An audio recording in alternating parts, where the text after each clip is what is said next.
What was it like when you came out to your family? I felt like I was being me finally for the first time in all my life. And that was just incredible. Were you terrified? A little bit scared, but I'm glad I did it because I wouldn't be sitting there today if I hadn't. Hey everyone, welcome to SBSK, the YouTube channel where you'll meet friends who live with many different conditions. While watching these videos, you'll notice one thing. Although humans are incredibly diverse, we all have so much in common. So without further hesitation, let's meet today's friend. What's it like to have both Williams syndrome and be part of the LGBTQ community? Interesting.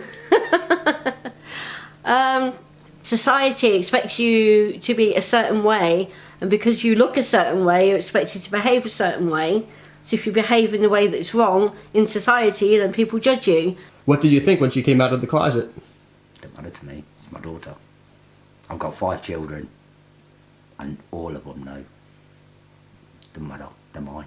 Just that, you know, people have strong opinions. Those who are Christians have strong opinions. And well, I don't know what the Bible says, but I think that God is a caring, kind person, and he would not he wouldn't say, oh, I can't be friends, that person can't talk to me because they're this, that person can't talk to me because they're that. Because that is not what he was about. He was about accepting people, and it shouldn't be like that. It should be, you are you, and that is it. Do you find that you have a hard time fitting in even within the LGBTQ community because of Williams syndrome? No, they accept me. They love it when I get up and dance. Are you a man of faith also? No. Where did her faith come from? I don't really know, because none of my family is really religious. Where did your faith stem from? Just the need to believe in something. I think it was the group element, weren't it?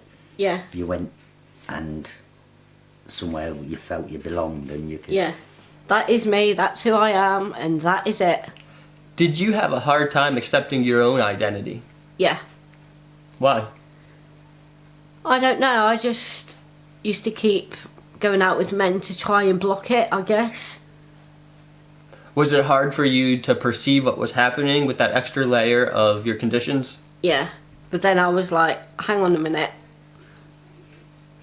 No, you don't, you know, you finally start learning things when things that you used to enjoy you don't like anymore. You're like, no, I don't like holding a guy's hand anymore. This is weird. I don't like being cuddled by a man in a relationship way anymore. That's weird. Do you remember what your dad said to you? Not really, but he kind of said, it's my ex-girlfriend, and I went, yeah. Did you know already? Yeah, I knew it's more than just friendship. But like I say, it don't bother me. And then it was like, oh, then that light bulb moment.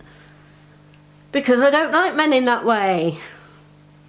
So when did you realize that it was women that you were interested in? 2 years ago. So this is a fairly recent revelation. Yeah. And do you remember the moment when it clicked in your mind? Yeah, when I first saw someone, I thought, oh my goodness, she's gorgeous. Was it her looks or her personality? Both. What was it about her personality? I don't know, she just had that kind of a kind, generous little tweak in her eye of, you know, I know it sounds weird coming from, there you go, put myself down again, do not do that. It's not weird at all. You have to change that self-image, that dialogue within yourself. When you told him about this, what was going through your mind? Oh my goodness, I can't believe I'm going to be doing this. Did she seem nervous? Yeah, she's nervous at anything. She breaks a plate and she's nervous. How does your faith in God affect your preference, sexual preference? It doesn't, because I'm made this way. Simple, I'm made this way. But being so religious, did you have a hard time accepting yourself? Yeah. What was your inner dialogue like? I can't be this way because people won't like me, but then thinking, well, it is who I am, so why should it bother anybody? Do you remember any instances about being confused over your preference as a child? Yeah. but I can't exactly pinpoint what it was because I don't really remember. But like the confusion of, you know, this doesn't feel right and this does, but what is that, and all that, you know, that sort of thing. Is there anything she could do that would make you upset? There's a lot she can do that upsets me, but nothing that would matter. She don't tidy her room enough. That upsets me, but she does it eventually.